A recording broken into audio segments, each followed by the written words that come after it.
এদিকে ঢাকায় গুলিবিদ্ধ ইনকিলাব মঞ্চের আহ্বায়ক শরীফ ওসমান হাদির গ্রামের বাড়িতে চুরির ঘটনা ঘটেছে। শুক্রবার রাতে ঝালকাঠির নলছিটিতে শহরের খাসমহল এলাকায় এই ঘটনা ঘটে।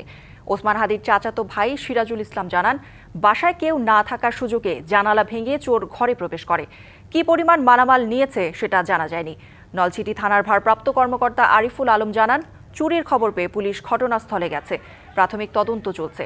জড়িতদের দ্রুত আইনের আওতায় আনা হবে জানিয়েছে পুলিশ।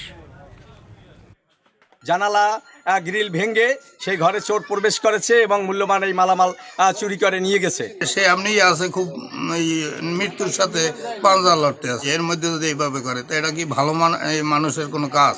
আমরা এসে দেখলাম ওনার ডাইনিং রুমের একটা জানালা খোলা। তদন্তাধীন আমরা দেখবো আসলে কোনো কিছু চুরি হয়েছে কিনা। মালিক যাতে অ্যাবসেন্ট ছিল না এখানে, এই জন্য।